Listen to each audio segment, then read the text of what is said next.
Hello everyone, welcome to UGC Net Gyan Computer Science. I am Jyoti Budhwar. Today we are discussing day 30 for the crash course for UGC NTA Net Paper 2 Computer Science. सो जो भी students UGC net exam के लिए prepare कर रहे हैं paper 2 computer science के लिए, उनके लिए हमने क्रैश कोर्स स्टार्ट किया था। 30 डेज़ क्रैश कोर्स था। ये क्रैश कोर्स टोटल 30 डेज़ का था। इसका आज 30th डे है। इससे पहले हम टोटल 29 डेज़ कंप्लीट कर चुके हैं। आई होप आप सभी स्टूडेंट्स ने प्रीवियस क्लासेस देखी होंगी। फर्दर अगर कोई भी स्टूडेंट न्यू है और उसने प्रीवियस क्लासेस नहीं देखी हैं तो वो इस क्लास के बाद प्रीवियस क्लासेस को ज़रूर देखें, क्योंकि हमने टोटल 30 डेज़ के अंदर हर एक यूनिट वाइज हमने हर एक इम्पोर्टेंट टॉपिक को कवर किया है, जो कि एग्ज़ाम पॉइंट ऑफ व्यू से इम्पोर्टेंट है, जहाँ से हर बार एग्ज़ाम में क्वेश्चंस पूछे जाते हैं। और अगर आप में से कोई स्टूडेंट चैनल पे न्यू हैं चैनल को सब्सक्राइब ज़रूर करें, साथ में बेल आइकन को प्रेस करना ना भूलें ताकि आपको आगे वाली क्लासेस की नोटिफिकेशन टाइम टू टाइम मिल जाया करे।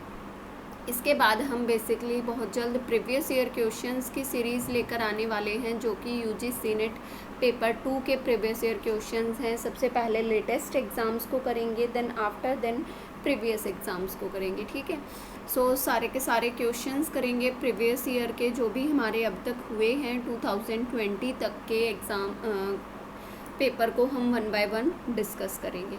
सो आज की क्लास को स्टार्ट करते हैं। उसके साथ ही अगर आप में से कोई स्टूडेंट टेलीग्राम चैनल पे नहीं है तो वो टेलीग्राम चैनल को ज़रूर ज्वाइन करें। सबसे पहले अपडेशन वहीं पे मिलती है। टेलीग्राम पे आपको सर्च करना है UGC नेट ज्ञान कंप्यूटर साइंस, आपको टेलीग्राम चैनल मिल जाएगा। या फिर फर्दर आपकी भी कोई भी क्वेरी होती है तो भी आप वहाँ पे ड्रॉप कर सकते हैं। सो सबसे पहले कल प्रीवियस क्लास में हमने डे 29 में एक क्वेश्चन एज ए होमवर्क दिया था, उसको पहले सॉल्व करेंगे, देन नेक्स्ट टॉपिक को डिस्कस करेंगे, जो कि एग्ज़ाम पॉइंट ऑफ व्यू से इम्पोर्टेंट है। ठीक है, सो हमने कल की प्रीवियस क्लास में सॉफ्टवेयर इंजीनियरिंग का कंसेप्ट डिस्कस किया था, जो कि एग्ज़ाम पॉइंट ऑफ व्यू से बहुत ज़्यादा इम्पोर्टेंट है। सो क्वेश्चन की स्टेटमेंट क्या थी हमारे पास? बेसिकली टोटल 4 मॉड्यूल्स थे, जिनका अलग अलग का साइज़ था। यूज़र इंटरफेस का साइज़ था 5400 LOC। नेक्स्ट मॉड्यूल था डेटाबेस का साइज़ था 8500 LOC। इस क्वेश्चन का आंसर बहुत सारे स्टूडेंट्स ने कमेंट्स में भी किया है, क्योंकि मैं हर एक क्लास में मैंने 1 से 2 क्वेश्चन आपको एज ए होमवर्क दिए हैं, ताकि आप खुद से उन क्वेश्चंस को अटेम्प्ट करें तो आपको पता चले कि आप एग्ज़ाम में कैसे उन क्वेश्चंस को हैंडल कर सकते हैं। ठीक है, तो ये 4 टोटल मॉड्यूल्स दिए हुए थे हमारे किसी सॉफ्टवेयर एप्लीकेशन के लिए। सबसे पहले हमें क्या निकालना है? एफ़र्ट। फर्स्ट क्वेश्चन निकालना था एफ़र्ट बेसिकली होता क्या है? Total size divide by productivity, कि कितना उस मॉड्यूल का, उस एप्लीकेशन का टोटल साइज़ क्या है और प्रोडक्टिविटी क्या है। ठीक है, एक पर्टिकुलर डेवलपर के लिए उसकी प्रोडक्टिविटी क्या है, कि वो कितना वर्क परफॉर्म कर सकता है। तो यहाँ पे हमें प्रोडक्टिविटी गिवन थी 870 LOC per month, 870 LOC per month. उसके बाद हमें ड्यूरेशन गिवन था 3 मंथ्स हमें टाइम लगा है। तो 3 मंथ्स टाइम के लिए हमें कितने टीम साइज़, कितने पर्सन्स की रिक्वायरमेंट होगी हमारी उस टीम में, वो निकालना था। सेकंड क्वेश्चन हमें निकालना था टीम साइज़।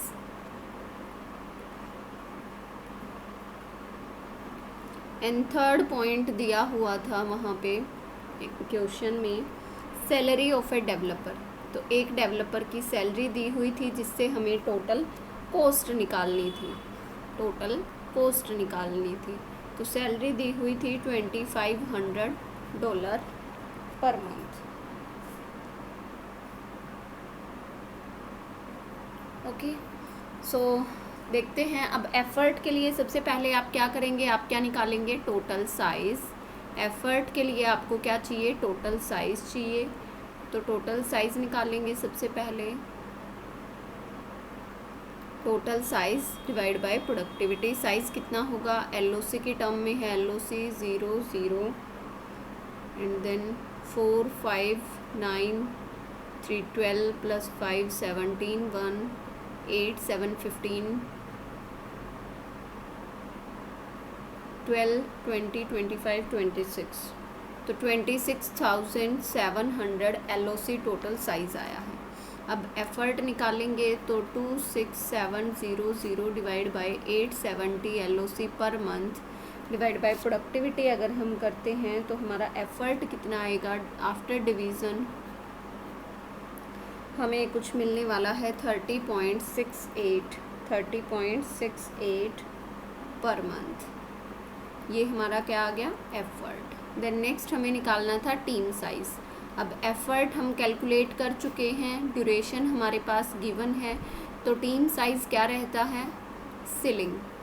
टीम साइज़ क्या रहता है, effort divide by 30.68 divide by 3 months and then upper bound. यहाँ पे हम लोअर बाउंड नहीं लेते क्योंकि सपोज़ अगर हमारा फ्रैक्शन में आता है, सपोज़ अगर यहीं पे बात करें, हमारा आंसर आएगा 10.22। अब 10.22 तो टीम का साइज़ जो है वो हम किसी एक पर्सन को आधा तो नहीं ले सकते ना, या तो हमें वो पूरा ही लेना पड़ेगा। और अगर टाइम पूरा पहले से ही गिवन है कि हाँ भाई 3 मंथ्स लगने हैं, तो हम एक पर्सन को इंक्रीज़ करेंगे। अगर डेसिमल में, अगर फ्रैक्शन में हमारा टीम साइज़ आ रहा है तो उसको 1 से अपर बाउंड करेंगे, ठीक है। तो 10.22 दैट मीन्स 11%। कितने पर्सन्स की रिक्वायरमेंट होगी उस पर्टिकुलर काम को करने के लिए, 11 पर्सन्स की। उसके बाद कॉस्ट निकालनी है, एफ़र्ट हम निकाल चुके हैं into salary of effort. Total cost कितनी आएगी, कितना एफ़र्ट लग रहा है और एक डेवलपर की सैलरी कितनी है। 30.68 मल्टीप्लाई $2,500, तो ये कैलकुलेट होगा कुछ $7,6,700। आई होप इतना ही आएगा आंसर। आप सभी एक बार दोबारा से मैच कर लेना। फिर भी अगर किसी स्टूडेंट को किसी भी पॉइंट में कहीं पे डाउट है तो आप मुझे कमेंट सेक्शन में कमेंट करके पूछ सकते हैं। आई होप ये क्वेश्चन आप सभी को क्लियर हो गया होगा। इस टाइप से एक क्वेश्चन यहाँ पे पूछा जाता है एग्ज़ाम में, या तो आपसे एफ़र्ट पूछ सकता है, टीम साइज़ पूछ सकता है, कॉस्ट पूछ सकता है। उनमें से अलग अलग चीज़ें आपको गिवन होंगी, कुछ पैरामीटर्स आपको दिए हुए होंगे, कुछ आपको फाइंड करने होंगे। तो वो क्वेश्चन पे डिपेंड करता है क्वेश्चन कैसा पूछा जाता है। और एक बार 2018 के एग्ज़ाम में तीनों चीज़ पूछी थी, एफ़र्ट भी पूछा था, टीम साइज़ भी पूछा था, कॉस्ट भी पूछा था। तो अगर आपको उस क्वेश्चन का आइडिया है कि हाँ आप कैसे कर पाएंगे, कैसे करेंगे, तो ही आप निकाल सकते हैं। अदरवाइज़ तो इतना बड़ा क्वेश्चन अपने आप से तो सॉल्व होने से रहा, ठीक है। उसके साथ ही अगर आप में से कोई स्टूडेंट फुल कोर्स चाहता है, अगर फुल कोर्स चाहता है डिटेल में, अगर हम बात करें, अगर आप में से कोई स्टूडेंट सारे सब्जेक्ट्स को डिटेल में करना चाहता है तो आप कोर्स परचेज़ कर सकते हैं, जिसके अंदर आपको मिलेगा, आप फुल कोर्स परचेज़ कर सकते हैं। वो आपको मिलेगा GDCC ऑनलाइन क्लासेस एप्लीकेशन पे। आपको बेसिकली प्ले स्टोर पे सर्च करना है GDCC ऑनलाइन क्लासेस, आपको एप्लीकेशन मिल जाएगी। आप एप्लीकेशन को डाउनलोड करके अपना कोर्स परचेज़ कर सकते हैं। वहाँ पे बेसिकली 3 कोर्सेज़ अवेलेबल होंगे आपको। First one is HSSC PGT screening computer science, HSSC PGT screening computer science, जिसका एग्ज़ाम कभी भी हो सकता है। मे बी अगस्त से इन एग्ज़ाम्स की को स्टार्ट होना कर दिया जाए तो एग्ज़ाम कभी भी हो सकता है। आप अपना कोर्स परचेज़ करके आप अपनी प्रिपरेशन को आगे बढ़ा सकते हैं। उसके बाद नेक्स्ट जो आपको कोर्स मिलेगा, DSSB TGT PGT computer science. अगर आप DSSB TGT PGT computer science के लिए प्रिपेयर कर रहे हैं तो भी आप कोर्स परचेज़ कर सकते हैं।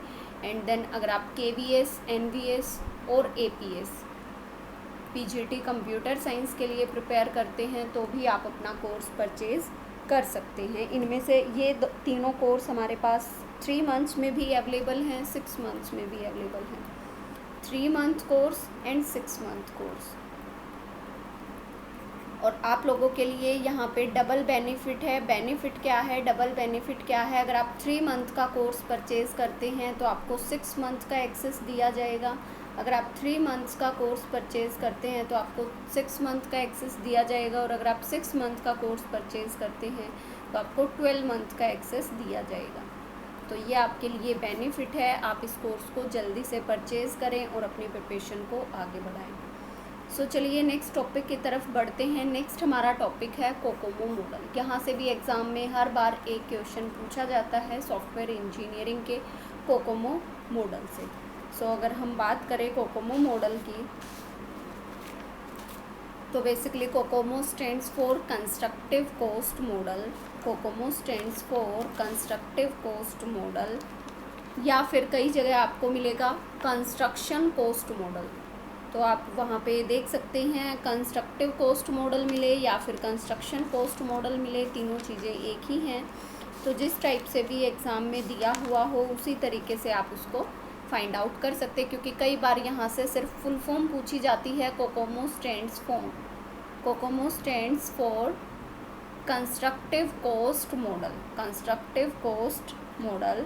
सो बेसिकली कोकोमो मॉडल है क्या? Kokomo model predict the effort and schedule of a software based on the size of software. Basically Kokomo predict करता है एफर्ट को और कितना टाइम लगा है उस पर्टिकुलर सॉफ्टवेयर को, उसके साइज़ के बेसिस पे सॉफ्टवेयर का टाइम कितना लगा है, कितना उसका एफर्ट लगा है, उन सभी को प्रिडिक्ट करता है। और most generally used software estimation model है। ये एक most generally used software model है जिसको सबसे ज़्यादा यूज़ किया जाता है। और कोकोमो मॉडल को इन्वेंट किया था बैरी बॉम ने इन्वेंट किया था कोकोमो मॉडल को 1970 में। सो इसके बाद बात आती है कोकोमो के अलग अलग वर्जन्स हैं। तो कोकोमो हैज़ 3 वर्जन। कौन कौन से वर्जन हैं? फर्स्ट वन इज़ बेसिक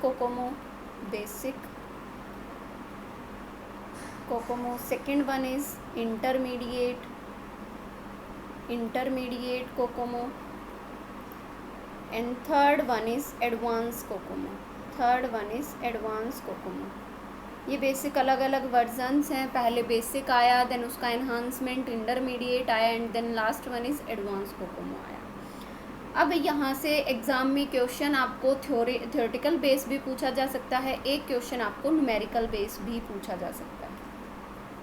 ठीक है। सो अगर हम सबसे पहले बात करें बेसिक कोकोमो की, सबसे पहला बेसिक कोकोमो मॉडल है क्या? बेसिकली सिंपलेस्ट वर्जन है, जहाँ पे हम जो भी हमारे सॉफ्टवेयर का साइज़ है उसको KLOC में कंसीडर करते हैं। किस में कंसीडर करते हैं? KLOC। ये आपको याद रखनी है टर्म। और जो प्रिसीजन और एक्यूरेसी है वो बेसिकली डिपेंड करती है कि कितना एस्टिमेट किया गया है उस पर्टिकुलर सॉफ्टवेयर के साइज़ के लिए। ठीक है। और हमें एक एग्जैक्ट एक्यूरेसी बताती है कि कितना टाइम लगेगा, कितना एफर्ट लगने वाला है, या फिर टीम साइज़ अगर निकालना है तो वो भी आप यहाँ पे निकाल सकते हैं।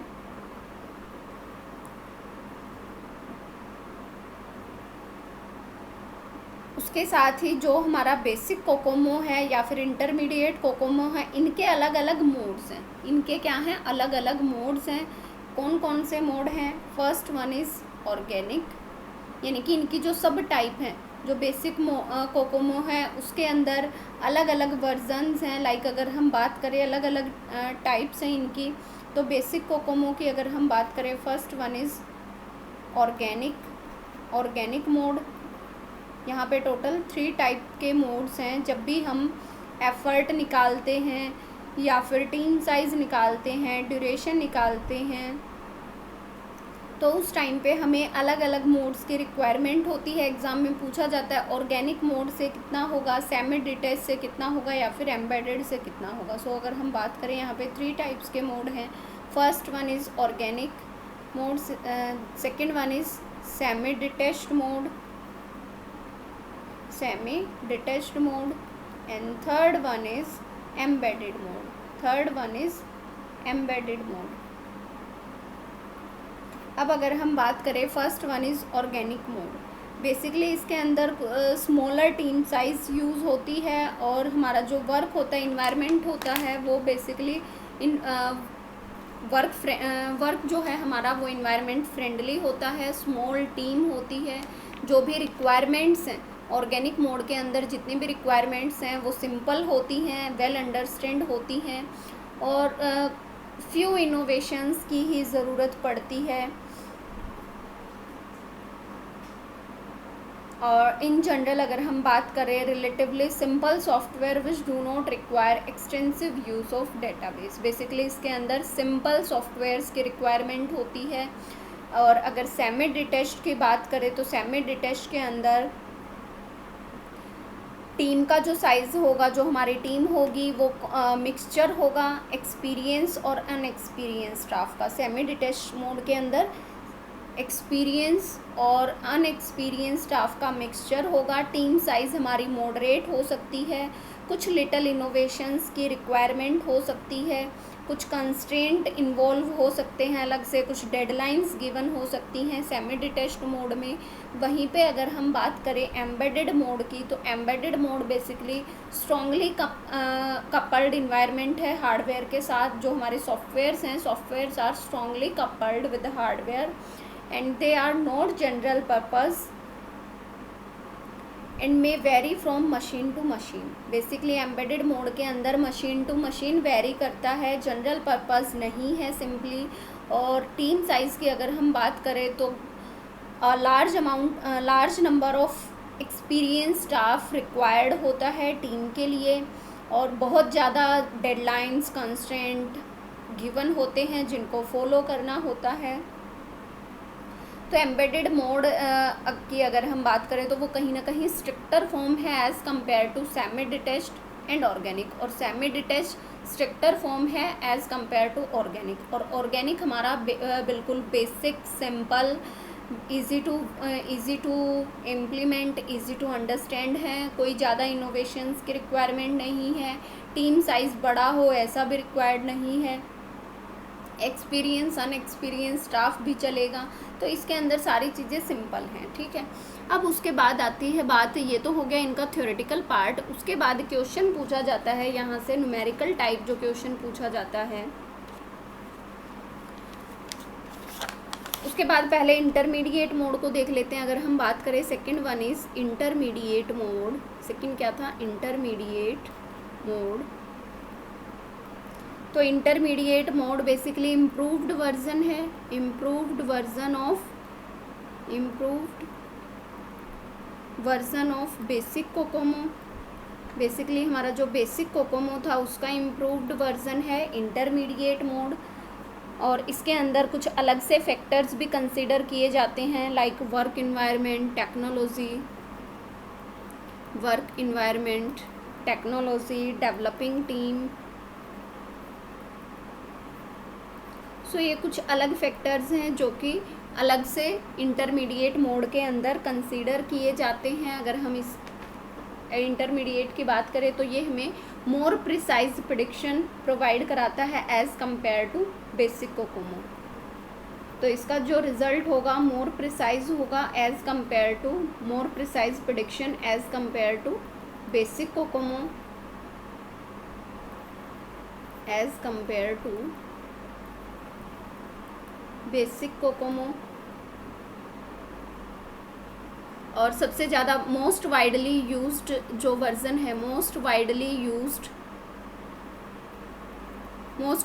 यूज्ड वर्जन कौन सा है? हमारा इंटरमीडिएट मोड, ठीक है। उसके बाद लास्ट आता है हमारा third one is advanced mode. तो अगर हम बात करें एडवांस्ड मोड की, तो ये बेसिकली इम्प्रूव्ड वर्जन है इंटरमीडिएट मोड का और इसके अंदर इन डेप्थ एनालिसिस की जाती है।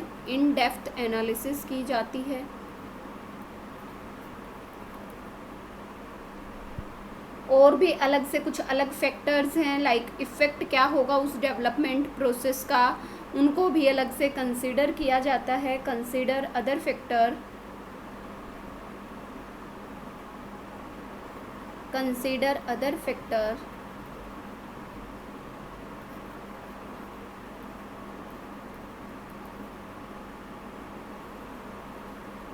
which may affect the development process जो हमारे डेवलपमेंट प्रोसेस में कौन कौन से फैक्टर्स इफ़ेक्ट कर सकते हैं उनको अलग से कंसिडर किया जाता है, और ये मोस्ट प्रिसाइज प्रेडिक्शन करता है। और जो हमारे बहुत ज़्यादा बड़े साइज़ के जो प्रोजेक्ट्स होते हैं उनके अंदर बेसिकली हम एडवांस मोड का यूज़ करते हैं। Should be used for large size projects. So large size projects के लिए हम बेसिकली एडवांस्ड मोड का यूज़ करते हैं, और मोस्ट कॉमनली जो हमारा कोकोमो मॉडल यूज़ होता है वो कौन सा है? Intermediate COCOMO model.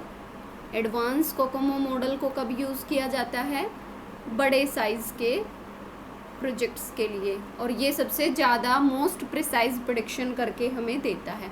अब आते हैं न्यूमेरिकल बेस्ड क्वेश्चन पे, जहाँ से एग्ज़ाम में क्वेश्चन पूछा जाता है। सो बेसिक सिंपल सा क्वेश्चन लेते हैं जो कि प्रीवियस ईयर एग्ज़ाम में पूछा गया है। सबसे पहला तो आपको इनकी टेबल याद रखनी है। अगर हम बात करें बेसिक कोकोमो की, फर्स्ट क्या था हमारा? Basic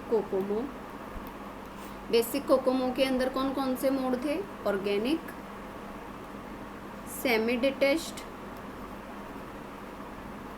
and third one is embedded. ठीक है, तो 3 टाइप के मोड थे। यहाँ पे हमारे पास 4 वैल्यूज़ गिवन होती हैं। ये ऑलरेडी गिवन है, ये पहले से ही हमें गिवन है। ए बी, ये बेस बी क्यों लिख रही हूँ? क्योंकि बेसिक कोकोमो है। इंटरमीडिएट होगा तो यहाँ पे ए आई आप कर सकते हैं। ठीक है, B B, C B and then D B. यहाँ पे बेसिकली आपके पास 4 वैल्यूज़ होंगी तीनों मोड की, तीनों अलग अलग मोड्स की 4 वैल्यूज़ गिवन होंगी, जो कि ऑलरेडी पहले से ही गिवन है। 2.4, 1.05, 2.5, 0.38, 3.0, 1.12, 2.5, 0.35, and embedded 3.6, 1.20, 2.5, 0.32। एग्ज़ाम में जो है इन वैल्यूज़ की जगह पे आपको एक सिंपली वैल्यू देगा, क्योंकि बेसिक कोकोमो के अंदर जब हम एफ़र्ट निकालते हैं या फिर डेवलपमेंट ड्यूरेशन निकालते हैं तो उस टाइम पे एक्सपोनेंशियल पावर होती है, और एक्सपोनेंशियल पावर को फ्रैक्शन वाले पार्ट के साथ सॉल्व करना थोड़ा ज़्यादा टाइम कंज्यूमिंग हो जाता है। तो इसलिए वहाँ पे सिंपल क्वेश्चन दिया जाता है, आपको पहले से ही सिंपल वैल्यूज़ दी जाती हैं, जिनकी वजह से आप क्वेश्चन को बहुत इजीली सॉल्व कर सकते हैं। उसके साथ ही डेवलपमेंट एफ़र्ट के लिए क्या फॉर्मूला है? डेवलपमेंट एफ़र्ट, ये फॉर्मूला भी पहले से ही गिवन है। Development effort A B size of that particular software and raise to power B B. ये साइज़ किस में होगा? हमारा KLOC में होगा। किस में होगा? KLOC। B stands for basic version. अगर यहाँ पे I होगा दैट मीन्स इंटरमीडिएट वर्जन। उसके लिए आप अलग से टेबल याद रखेंगे। देन नेक्स्ट आता है डेवलपमेंट ड्यूरेशन। डेवलपमेंट ड्यूरेशन के लिए क्या है? CB development effort, this is DE development effort, and DB ये क्या आया हमारा? Development duration. देन नेक्स्ट आता है team size. Next one is team size. Development effort divide by development duration. Development effort divide by development duration. ठीक है, तो इस टाइप से आप इन 3 फॉर्मूलाज को याद रख के आप अपने एग्ज़ाम में क्वेश्चन को सॉल्व कर सकते हैं। डेवलपमेंट एफर्ट के लिए क्या रहेगा? A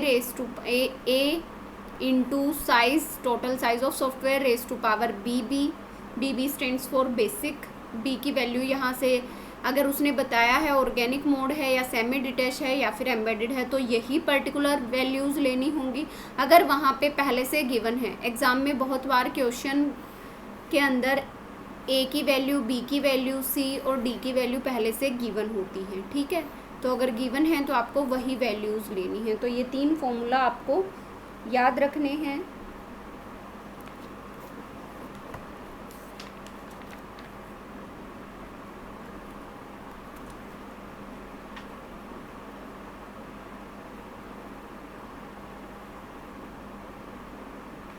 सपोज फॉर एग्जांपल एक एग्जांपल लेते हैं।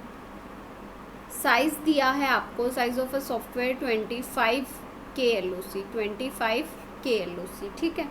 और ए की वैल्यू दी है a = 2.5 एंड b = 1। सपोज ये दो वैल्यू दी हैं, a = 2.5 एंड b = 1। आपको निकालना है एफर्ट। आपको क्या निकालना है? Development effort. तो डेवलपमेंट एफर्ट क्या रहेगा? AB KLOC यानी कि size and then BB। AB क्या दिया है? 2.5, KLOC 25, BB 1 यानी कि 2.5 × 25 यानी कि 62.5 month is the total effort for this particular question. तो इस टाइप से आपको A की वैल्यू, B की वैल्यू, C या D की वैल्यू आपको पहले से ही वहाँ पे गिवन होंगी, ठीक है। लेकिन ये टेबल भी आप साथ में याद रख सकते हैं। वहीं पे अगर हम इंटरमीडिएट कोकोमो की बात करें, सेकंड क्या था हमारा? Intermediate COCOMO. तो उसके अंदर हमारे पास 2 ही फैक्टर होते हैं, A और B। तो कंस्ट्रेंट टेबल की बात करें, कंस्ट्रेंट टेबल, इसके अंदर हमारे पास 2 ही फैक्टर्स होंगे, A और B। मोड तो तीनों होंगे, organic mode, semi detached mode and embedded mode. Semi detached mode and embedded mode. यहाँ पे जो वैल्यूज़ होंगी AI and BI। I stands for intermediate, 3.2, 3.0, 2.8,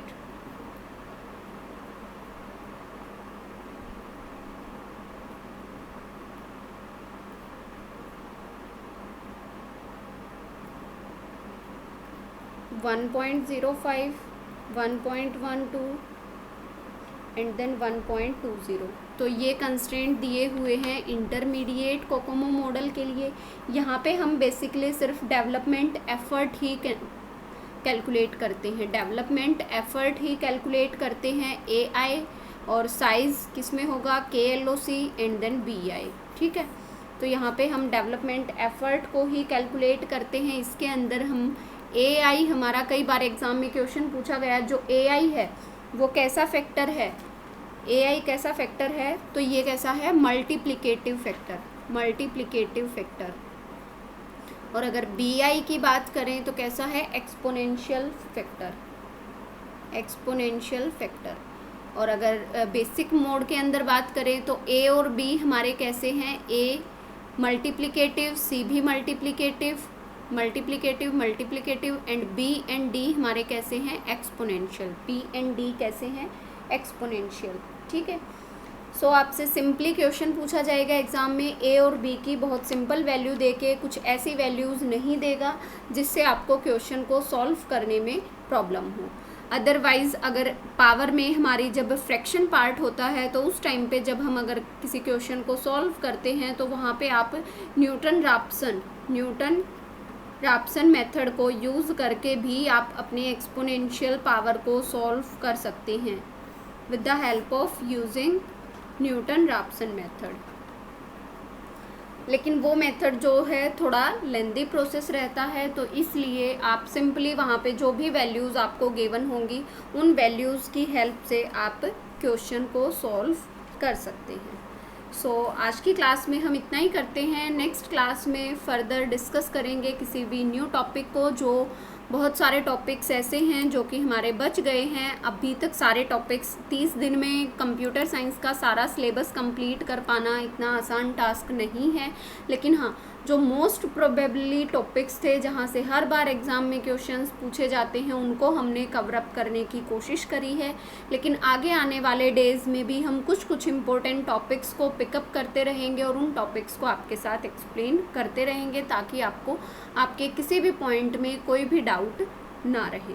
so I hope ये क्लास आपको पसंद आई होगी। अगर क्लास पसंद आई है देन क्लास को लाइक करें और अपने फ्रेंड्स के साथ शेयर करना ना भूलें।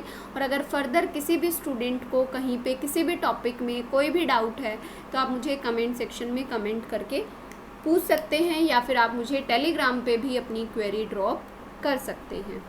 So thank you so much and next class में मिलते हैं फर्दर किसी भी न्यू टॉपिक के साथ। तब तक के लिए ऑल द बेस्ट एंड पढ़ते रहें।